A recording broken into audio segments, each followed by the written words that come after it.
السلام علیکم دوستو، صدام حسین مسلم دنیا کا ایک ایسا ناڈر لیڈر تھا جس سے پوری دنیا کے غیر مسلم خوف کھاتے تھے اور صدام کا نام سننا بھی پسند نہیں کرتے تھے۔ صدام حسین اپنے اکثر دیے گئے انٹرویو میں بتاتا رہتا تھا کہ میں ایٹم بم اپنے ملک کے لوگوں کے لیے نہیں بنا رہا، بلکہ یہ میں اس لیے بنا رہا ہوں تاکہ یہودیوں کی نیندیں اڑا سکوں۔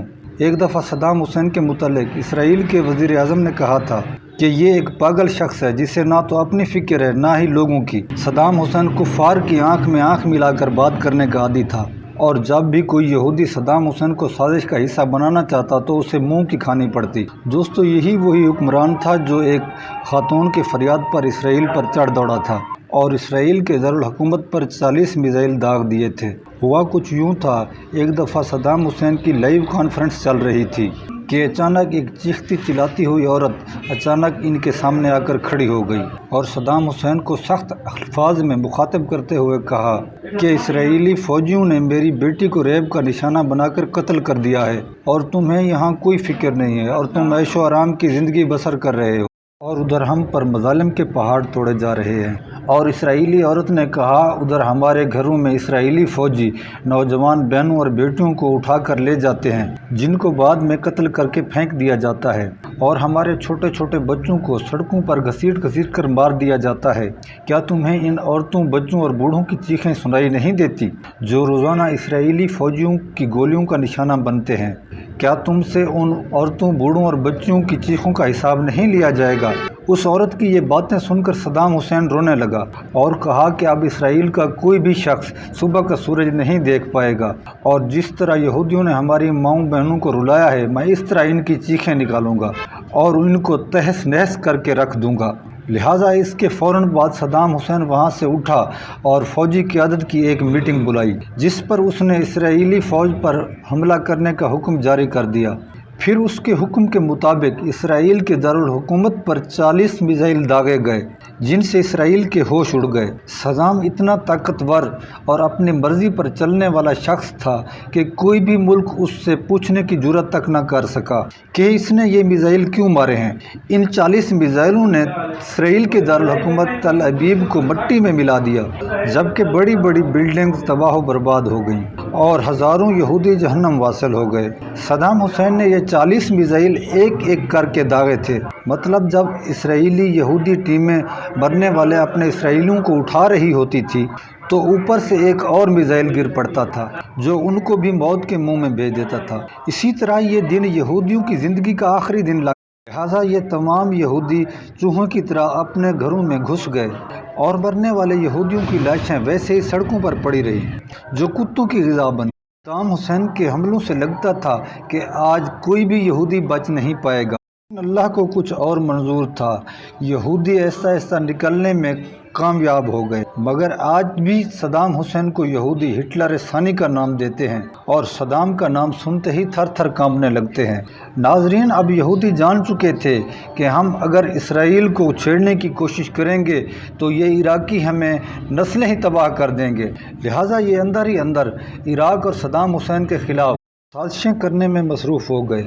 امریکہ اور اس کے اتحادیوں نے عراق پر حملے کے لیے اپنے تحفظ کی خاطر منصوبہ بنا لیا۔ اس منصوبے کو بین الاقوامی سطح پر دیکھنے کے لیے ایک بڑا کھیل کھیلا گیا۔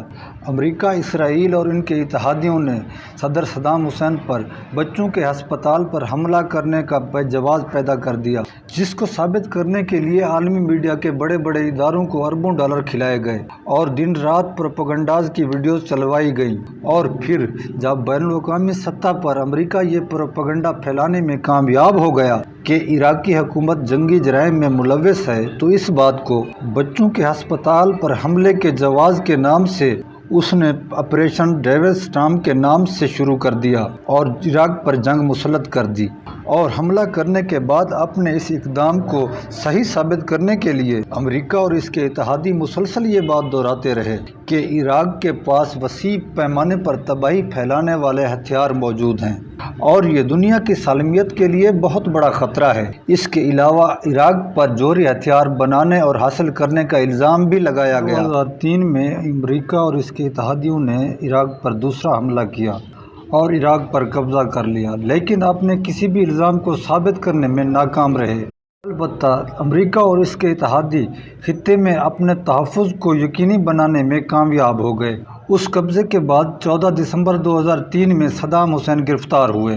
پھر اس پر 148 افراد کے قتل کا الزام لگا کر مقدمہ درج کیا گیا اور عراق میں امریکہ کے زیر سایہ عدالت میں صدام حسین کے مقدمے کا آغاز ہوا، جہاں صدام حسین نے اس عدالت کو امریکی قبضے کا ہتھیار قرار دیا۔